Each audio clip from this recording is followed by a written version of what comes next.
Option basics you must know by the Savvy Trader. Let's get started.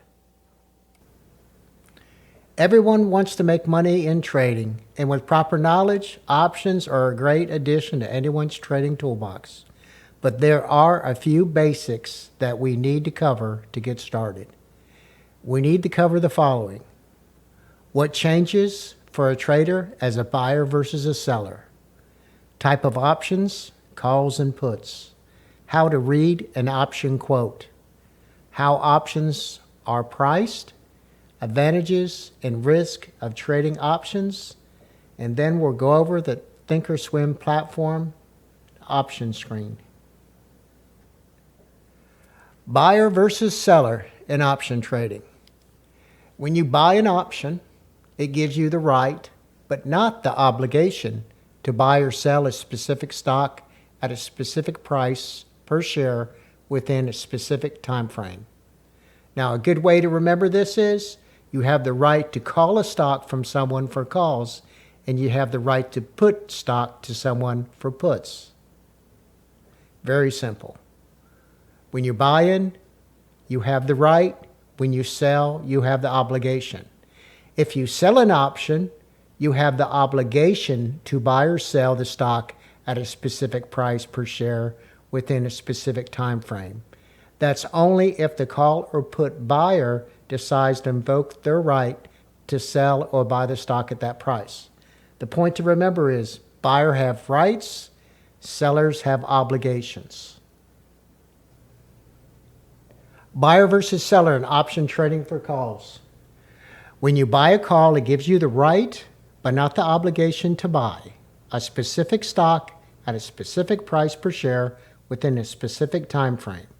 A good way to remember this is you have the right to call the stock away from someone.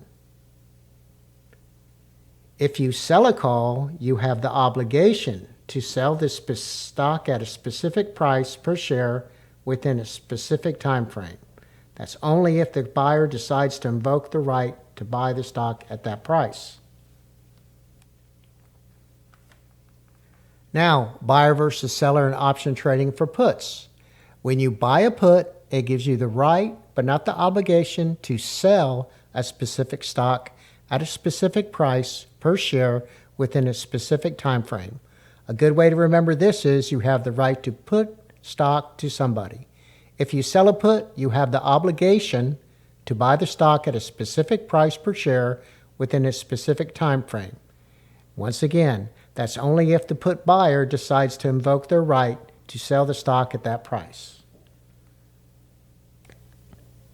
Okay, let's go over an option quote real quick.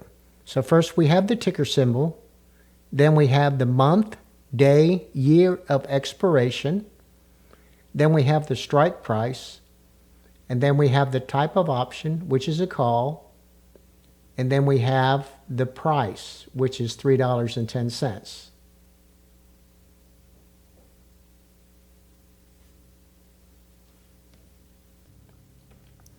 Now, how are they priced?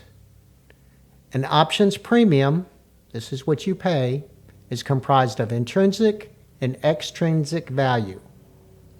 Intrinsic value is reflective of the actual value of the strike price versus the current market price. Extrinsic value is made up of time until expiration, implied volatility, dividends, and interest rate risk. So let's go to an example. Let's say XYZ is trading at $25. The call options at the $15 strike is priced at $12. So the intrinsic value is stock price minus strike price equals intrinsic value. So we have 25 minus 15 equals 10. So the options are priced at $12, have $10 of intrinsic value, $2 of extrinsic value. Now, another tidbit of information is only the in-the-money options have intrinsic value.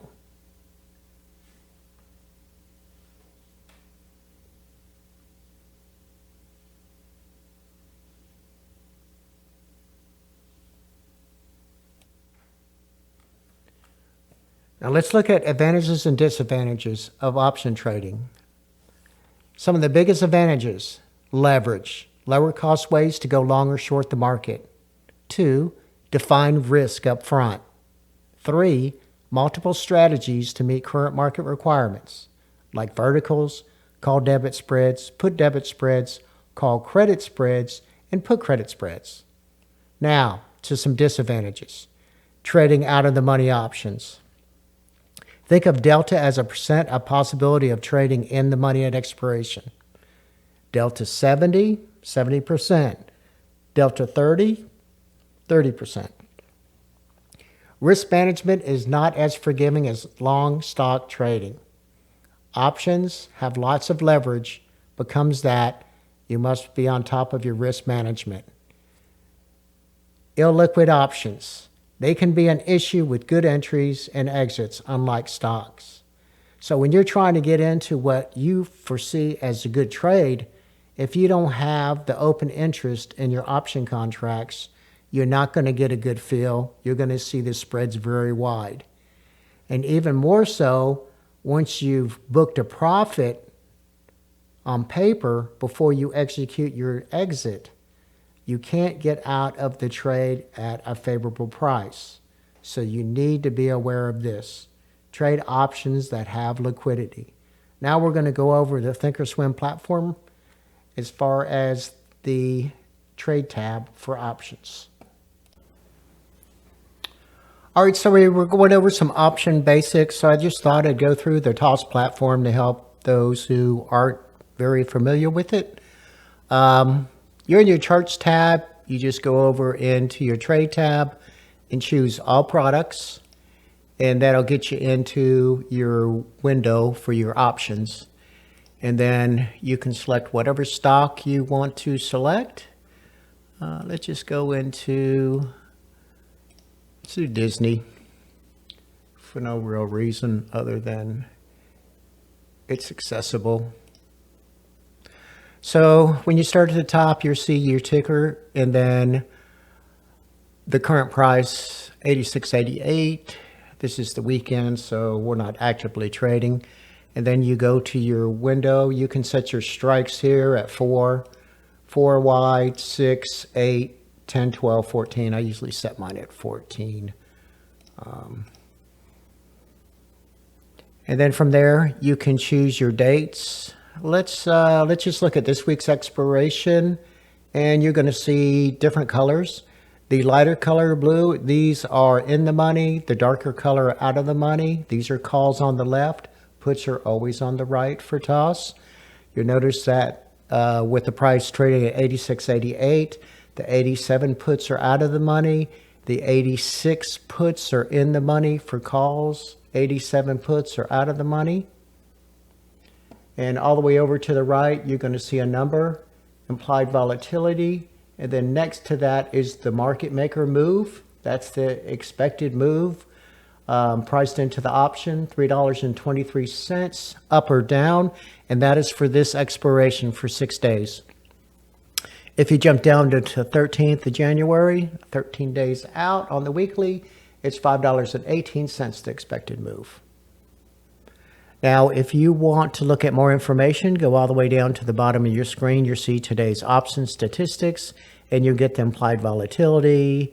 You get the volume analysis of calls and puts traded at the bid or at the ask. At different deltas, you can also change some of these parameters in TOS if you want to do some additional screening. That's not an issue for TOS. Time in sales, how many contracts were traded. So if you're interested in seeing, the amount of contracts, you can show the largest. So 540 January 23 calls. So those were the largest for today. That was the close on yesterday's for this ticker. February 23rd puts, 73 puts, 1,693. Now, you don't know if these are either hedging from market makers or someone actually thinks that Disney's going to drop, to below $73. So 10 February, if we went out to 10 February and looked, it's a $10 move, that would be $76. So those options right there, yeah, it's a possibility that that could happen. But I don't trade off these statistics. Not for me. Now, if you want to place a trade, very simple. How I do it is the ask is on the right, bid's on the left. If I'm a buyer, I'm going to hit the ask. And what I do is I use control. I hit my ask. When it comes up, I look at the midpoint. You can just click over here at the midpoint. It'll come back to default here. Now it's locked in at this point. If you unlock it, it'll roll with the market on hitting the ask. So you're paying a little bit more. I like to keep mine locked, and I like to fix mine. I'll shoot for if it was 206, I'll shoot for 205, see if I get filled. I don't wait 30 seconds, and then I start rolling it up until I get filled. I do want to look at a few things. The bid and the ask, I'm going to look at the spread. This is 6 cents difference, which isn't bad for $2.09 on the ask, $2.03 on the bid. Next, the open interest. I want to see at least 1,000. I like to see 1,000. 852, I wouldn't have a problem trading that. I know that Disney options are very liquid. The implied volatility, and then we get gamma and delta. Now, delta is the most important for me because I'm shooting for delta 65 to a delta 70. So between these two, which one would I choose? I would probably do the delta 62s, and these would be the 6th January 86 calls. I would probably do those for the reason that they have a little bit more open interest than the delta 72s, but hey, it wouldn't stop me from trading either one. It's not really a big issue.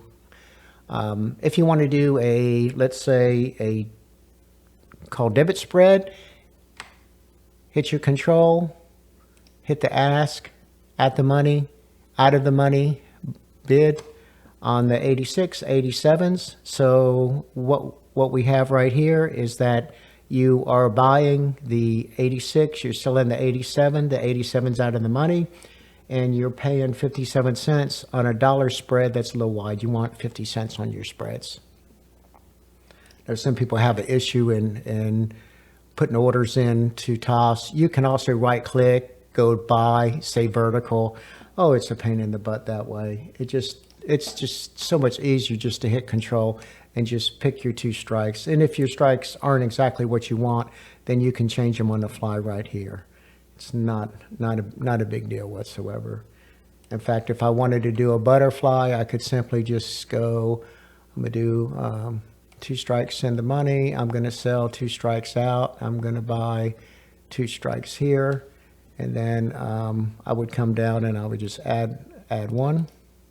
I'm selling 2, buying the wings, and then simply I'm done. I'm 3 wide. Debt 94 cents. It's nice when you can get a credit for these. But anyway, I mean, just showing you order execution in the Thinkorswim platform. Pretty simple. If you have any questions, you can just send a comment and I'll answer it for you. So I hope that helps all the traders on the Thinkorswim platform. Okay, that's all for today. Thank you very much. This has been The Savvy Trader.